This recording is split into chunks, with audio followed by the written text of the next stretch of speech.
Hey, everybody. Welcome to episode 93 of Mastering Local Marketing. When your brand confuses more than resonates. In this episode of Mastering Local Marketing, Matt breaks down one of the most misunderstood topics in business. When should you rebrand? Most small and medium-sized companies do not realize that a brand is not their logo. A brand is the promise customers believe you will keep and the story that shapes their expectations. Matt explains how businesses often grow, add new products, or attract new customer groups, but fail to update their identity to match the shift. Using real examples like Dunkin Donuts shortening his name to Dunkin, Matt shows how a rebrand becomes necessary when the old brand no longer reflects the current business. You will learn the brand evolution formula, a strategic and simple process that helps you evaluate who you are today, understand who you serve now, audit your existing brand, and build a new story before touching the visuals. This episode will help you decide when a rebrand is right for your business and how to do it with clarity. Matt Hansen, how are you? I'm good. How are you? He's the busiest man on the campus of Purdue Northwest, and that's where we're sitting right now. So, yep, all good. He's a digital marketing professor. Matt, we're going to use our specific situation here in a moment, but from the outside, I mean, to you, what really is a brand? A brand, most people think a brand is just their logo or, like a visual element of what you put out there. And, it's just a logo. It's just a picture. That's not really what your brand stands for. It's not what you try to encompass throughout your entire organization. You mentioned Dunkin Donuts in the opening, and Dunkin Donuts, I say Dunkin Donuts because I still reference it as Dunkin Donuts. Oh, they hate that. They hate it, right? But you're going back to the 80s when you had the old man that would wake up at 4 or 5 o'clock in the morning to make the donuts, and it was the commercial time to make the donuts, all that kind of stuff. And then Dunkin has transitioned. They had to rebrand. They had to realize that they became a coffee company, not a donuts company over the years. So instead of time to make the donuts, it's America runs on Dunkin', right? And Dunkin' meaning the coffee that gets you kind of going in the morning and getting going. So for you to continue going down the path of Dunkin' Donuts with the donuts at the tail end of it, it doesn't necessarily resonate with the product that you're selling, right?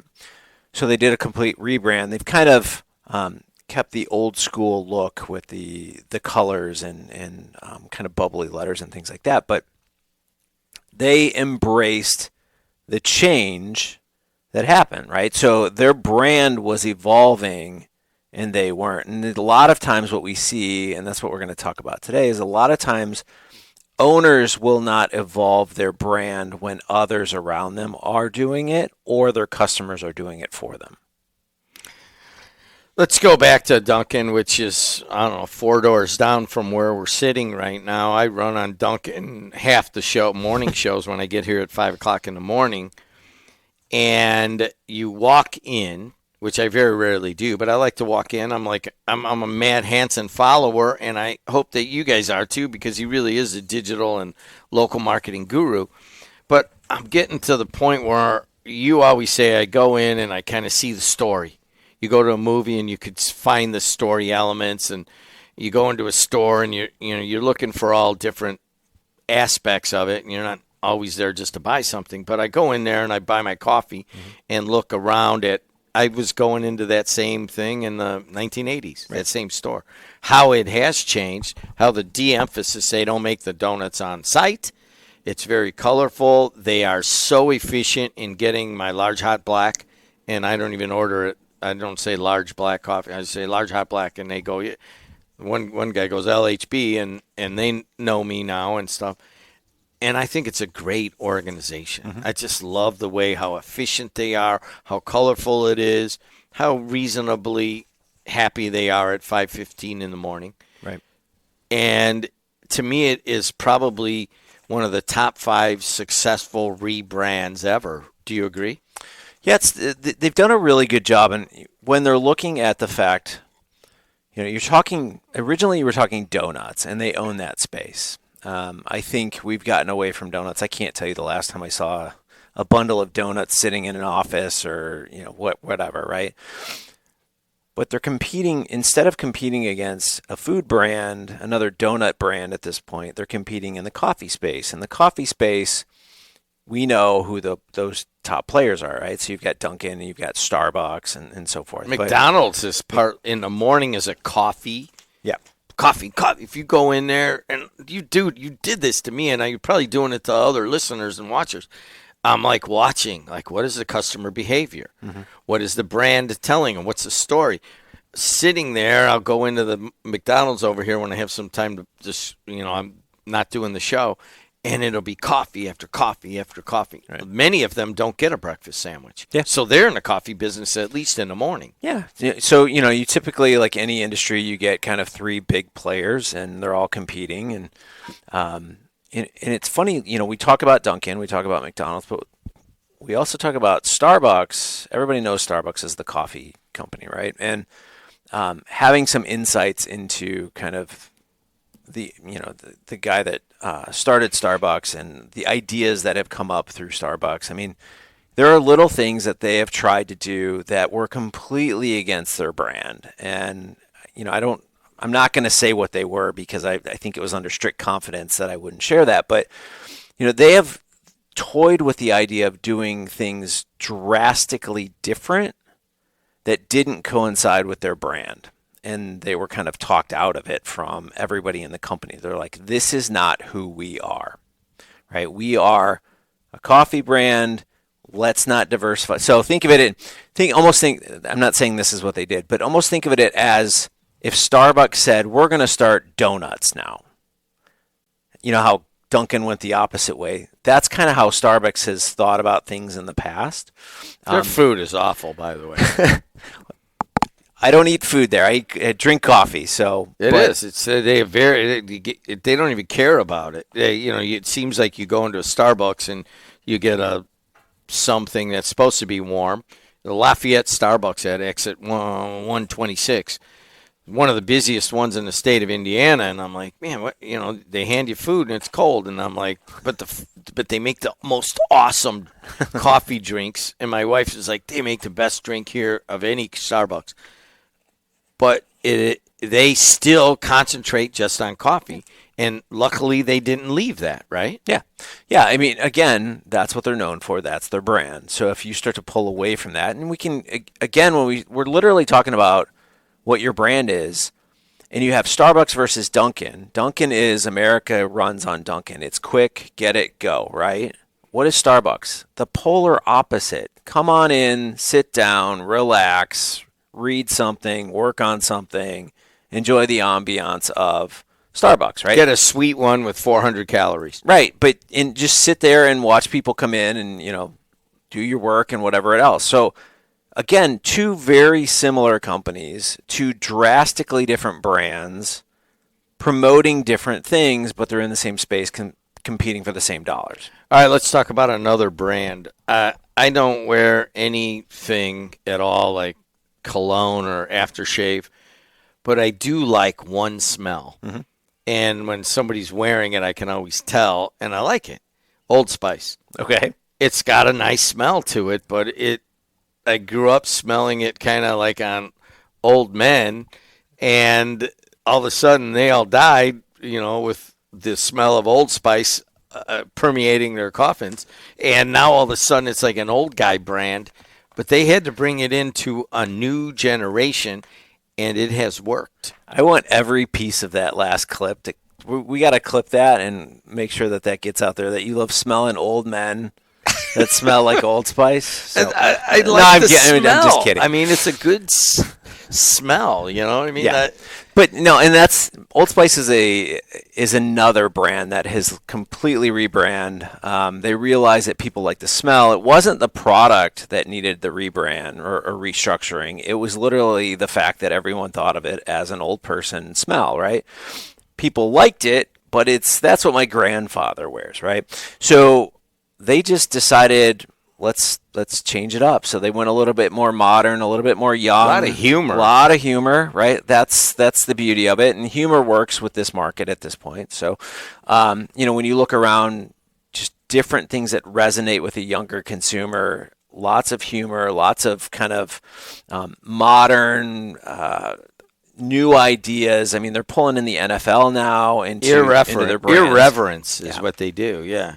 Yeah. So, I mean, again, they saw the writing on the wall. They said, we've got an aging consumer. We need to get younger. I have talked with countless companies, large companies that have had this problem over the years.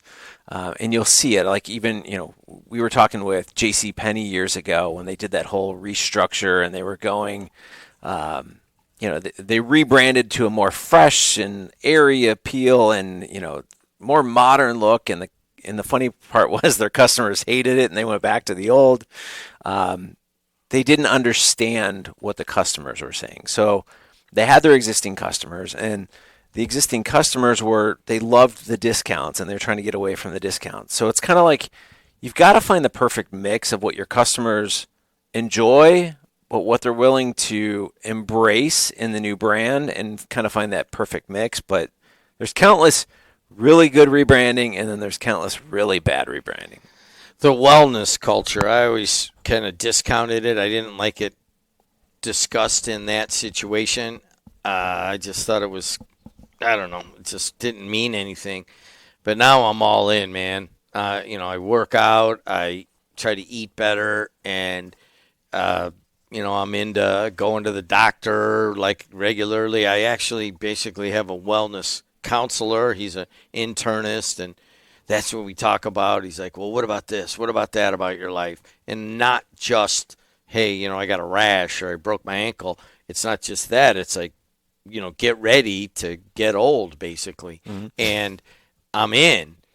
But Weight Watchers was like missing that entire movement toward wellness. My daughter's 32-year-old mother of two, and all these moms are like, they have a group of wellness discussions, and it's a real thing. Weight Watchers was left out. What did they do to get into that? Yeah, they dropped the name Weight Watchers and just went with WW, right? So it's an interesting take, but they realize that they need to move out of just being the focus of weight. Another funny part about that is I think it's over 20% of their customers are male. So you've got to kind of play on that as well. So when you start to rebrand and you start to think about who our customers are, if you're just targeting weight, that's one thing. But if you're targeting this whole wellness initiative of, some of these larger brands that are out there doing it and doing it really well, it's hard to compete because you're only touching on one thing out of maybe 7 ideas that they're talking about. So you really kind of pushed yourself into a corner with the name, and then as we've developed into new ways of looking at health, the market has basically told you, okay, you can go over there in the corner and just talk about weight, but we're going to talk about the entire holistic kind of big picture health initiative that we're trying to do here. And I think they're doing it well. I think they've transitioned a little bit more. I think, for me personally, when I first saw WW, I wondered what it was. And maybe that's just because I'm older and I still think of, when I see WW, I think of World War. But,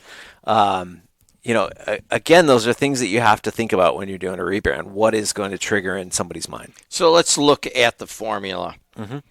Customer beliefs. Right. So that's the first thing, right? So you have to understand what your customer, what their perception of you is, what they want from you. What they don't want from you, you can't completely shift, right? So we talked about the J.C. Penney thing where they shifted to no discounts, where everybody wanted the discounts. So you went against all of your customer beliefs just because you wanted to try something and it didn't work, which is why they went back. So customer beliefs plus who you want to serve. Right. Yeah. So, we all have these goals of going out there. So let's go back to Weight Watchers, right? So if 20% of their customers are male, I guarantee you that there's more customers that you can go after. If it's only, it should be half and half, right? Let's be honest. everybody in America has some kind of things that they need to work on, right? So you can grow that space. If you look at it and you say, all right, well, let's go out there and talk to the typical guy. If you're talking about how you're willing to sit down and talk wellness with somebody and all of this stuff. 10 years ago, when they were kind of going through this transitional phase, if you walked up to a guy and said, hey, I hear you're doing something for losing weight. What are you trying? Nobody wanted to say, I'm doing Weight Watchers, right? Like it was kind of like not a thing that guys did. So it's the stereotype associated with a brand that has traditionally been focused at women. And based on that was, from what I've heard, that was part of the process of going through with that rebrand, is trying to get that name out of the perception of the guy's mind, and then going with something that they would be okay with saying, WW or whatever, they were going to come up with at that time. So let's, so the formula is customer beliefs, who you want to serve, but you need to balance it with the third part of the formula of what still works. Right. You mentioned J.C. Penney's. That's definitely when Coke went through a similar thing years and years ago. What do you have to say about that? State Farm was a big one that we touched on back in, I think it was 2010. We were having some discussions with them, and they realized that they had most of their customers are baby boomers, and they were getting older, and they were missing the mark. So they transitioned. They went to humor in a lot of their stuff that they were doing with Jake from State Farm and all these other things. But what they realized was they had, at that time, it was 17,500 agents throughout the United States. I think it's topped over 20,000 at this point. What they realized was people still want somebody to talk to, not a phone number when something happens. So that was still part of the rebrand, or the refocus of who they're going after, because we all know the jingle, right? Like a good neighbor, State Farm is there. I always joke because in one of my classes, that's an extra credit question. On one of my exams, the first person to stand up and sing the State Farm jingle. And it's funny, I've got 20-year-olds in my class and they know it, and somebody gets the points for it every time. Breaks up the monotony of the exam. But so what still works? What still works, right? So they have these 20,000 agents everywhere, and we can position that as a perk instead of making a phone call to an internet insurance company that you have a faceless company, you don't know who you're talking to, you wait on hold. And we always joked when we were working on those campaigns, we had our agent Bev, and we could call Bev and she would get us whatever we needed. So I think it's the personal connection still that State Farm is trying to hold on to with the new rebrand, but still that's what worked in the past, so they brought it along with the new one. The third part about it is what needs to change, especially with the story. And every company, every brand has a story. Right. What needs to change? Right. Yeah, I think you're going through that here with your Jed Sports Network, right? We're going to go into that one after we go through the formula. Yeah, so you realize that things are changing, things are growing, and we'll go into it. But the world doesn't stay still, and things start to happen, and you start to evolve, and you start to take on new responsibilities and new customers and all these different things. And you start to move away from who you were in the past. And it's just like human nature, right? So, I'm 49 years old at this point. When I was 28, I was a completely different person. When I was 18, I was a completely different person, right? Even at 38, I was a completely different person. So, you look in the mirror, you see somebody that's growing older, but we change every so many years based on what's around us, right? So, like, the people that I was hanging around with at 28 or 18, I'm probably not hanging out with anymore. But it's just like our business, right? Like it evolves every few years. And if it evolves too much, you got to realize those are indicators that, something's happening here and maybe we're not resonating anymore. So that's where the story starts to change a little bit. It's like we are no longer just, a donut company. We are now a coffee company. All right, so let's go into the last two parts. You got to validate it. How do you Right. validate it? Yeah, so talk to people, really. I always say before you do anything, go out there and ask people about, we're thinking about doing this. We think that we are this. What can you give us some feedback on your perceptions of this, right? So talk to customers, talk to consumers that are out there and really kind of understand, ask them what they think about your company. And if it's not resonating with what you're currently putting out there, or they don't even know, which is, probably not a bad thing if you're doing a rebrand if they don't know, because you're not having to shift the perception.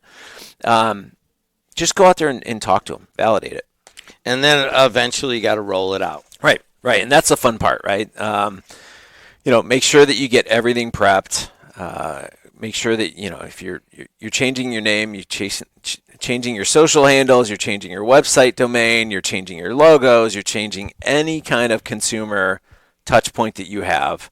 Make sure that all rolls out at the exact same time, and do some kind of fun rollout where you announce it to the world. And if you can include your best customers, do it. So let's go and analyze what Matt Hansen has been a big part of here. Is you're maybe listening on a 102-year-old radio station or one of our podcasts, an audio podcast. But the other side of what we developed is we kind of stumbled into streaming sports video.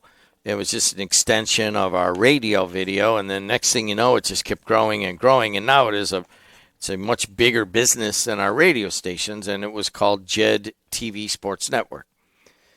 Matt came in and looked at it, and before he did anything, we got to rebrand this. That was it. It wasn't even like, well, what are we going to do on the marketing? No. First we rebrand, and then I think even today they're going to start on marketing, basically. So why did you do that? The conversation that I had with you was, are you going to stay here in this area, or are you expanding? Are you going to grow this business? And you said, I plan on growing this business. I said, okay. Number two, are you expanding to areas that people will not know who JED is? And you said, yes. I said, then it's got to go. Because what's going to happen is you're going to grow, and then you're going to expand, and then you're going to go into the next market, and the next market, and the next market, and they're going to go, what is JED? Right? So I said, let's rebrand it now. Let's look at it. And we were looking at the logo, and it was kind of like a shield with radio towers and things like that. And I said, what do you do? And, obviously we stream local sports through the app. I said, okay, so that to me says a play button, just like YouTube is a play button and all those types of things. I said, so all right, so what do we want to call it? And the guys worked on that, and they came up with, Heartland, right? And I'm like, okay, so Heartland Sports Network, like it doesn't limit you to kind of your area of where you're at right now. I can take the H and I can incorporate that into the play button. So if you look at it, the play button, which is just a sideways triangle, is now an H. And then what we did was we pulled in every sport that you cover, right? So basketball, football. So the background of the play button, or the icon, actually changes. It'll be a basketball, it'll be a football, it'll be a baseball, etc. And depending upon what you're covering, you can change that up if you want to, and you have this long-standing thing. But that symbol becomes who the new brand is, and then you can expand that, right? And so if you're, we're currently in Northwest Indiana. If you end up going to South Bend, to Indy, or wherever, if you move out of the state of Indiana, all those different things, it's not necessarily keeping you out of a space. I mean, you might get into some trouble when you start hitting like an East Coast, West Coast, because it's heartland, but I don't think that's the goal of what you guys are trying to do. I think what you're trying to do is take like a radius around where we are right now. And I think that's going to take some time and effort. And, 20 years down the line, if you ended up on the East Coast or West Coast doing games, then maybe you do another rebrand from Heartland to something else. But I think you've realized that JED TV was very specific to you, was very specific to an idea that is found here in Northwest Indiana. And as it expands, it becomes irrelevant. It's kind of like Dunkin Donuts. As you move out and you're not doing donuts as much anymore, people are like, why is it Dunkin Donuts? It should be something else, right? So that's really what it's all about. And I think that was the jumping off point. And I said, let's do it. And I think we rebranded in about 4 days or something like that. So it's a little longer changing the app and the website and Right. all the socials. That took a little bit longer than we thought. But let's go back on this one to use it for other people, because essentially we're still kind of a local business. We're across 3 counties. We do games around the state of Indiana. So, and I'm Jed, and we used it, and that's what it was, and we just went with it. We never really thought about branding, and all of a sudden here we are doing 24 affiliates, and I get it. It just kind of evolved, and nobody thought about it. And then I was using Jed on the radio, and really what we had to do for legal and other stuff, we needed to separate it. So we basically got rid of that brand, Jed. I go back to my name on the radio side, and we've started the name of the digital sports network. So there's the background. But I was really surprised that was one of the first things you wanted to do. But when I started thinking about it and your reasonings, which you just said, I'm like, you know what? That's good. I didn't really want my name on it in the beginning. It was just, was what we did, and we left it there. So let's go through the evolution real quick. Mm-hmm. Customer beliefs about Jed TV, that you're going to do it, and we're ahead of everybody else's technology, and people see us as that, and we do really quality productions. So there is that. Mm-hmm. But my name was associated with it. Now you've disassociated me with that. Yep. Are you okay with that locally?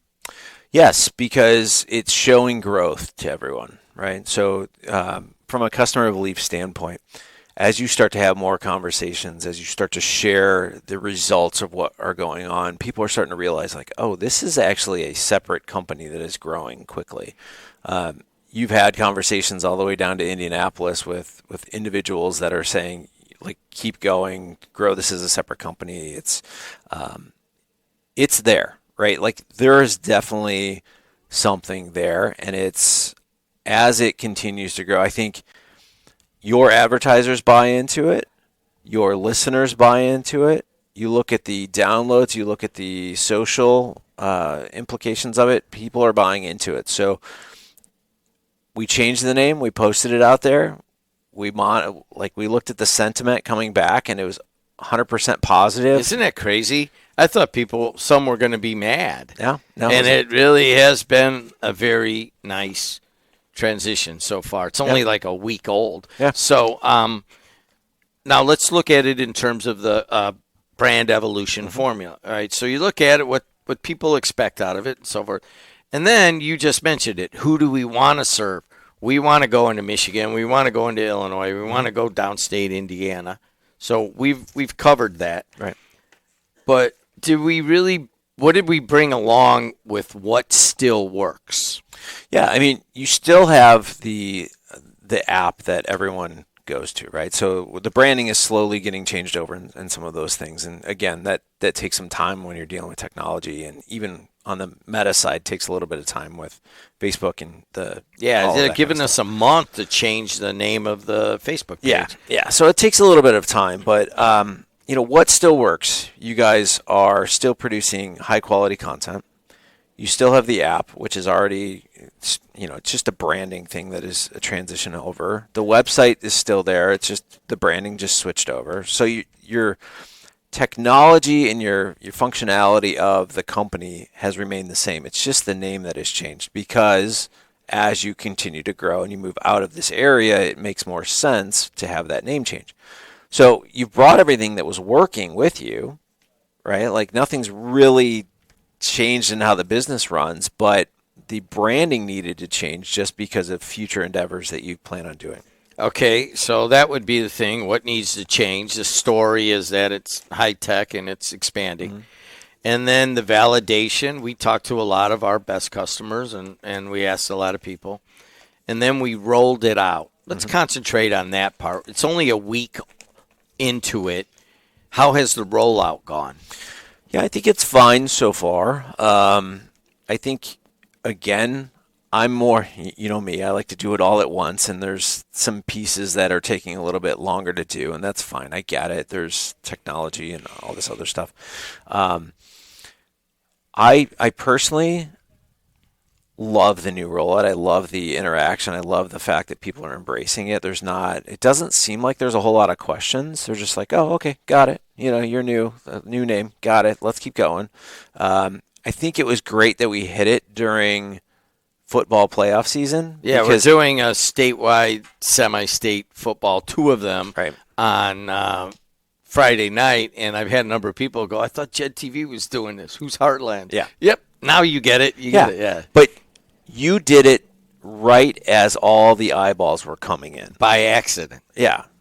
Right? But that's why I was just like, let's get this going, because you're about to get into, or actually we're already into, basketball season, which is even more downloads than football season. So those of you in Texas probably don't understand that, but up here in Indiana, basketball is huge. So, this rollout happened right at the right time during playoffs when all of these eyeballs are coming in, and it's gearing up for basketball season, which is even bigger on the download side of things. And that's like we hit it just perfect. That's why I was pushing it so fast. I'm like, we gotta go. When your brand confuses more than resonates, this is episode 93 of Mastering Local Marketing. You can get it at Apple, Spotify, wherever you get your podcasts. You can also see the video of this at the WJOB 1230 site. If you're ever looking for other podcasts, the WJOB Podcast Network, which I guarantee Matt Hansen's going to want to rebrand at some point. And that is run entirely by our producer here today. Not entirely, but others assist. It is Adriana Alvarez. So thank you, Adriana. Thank you, Matt. Until next time, thank you, and see you later.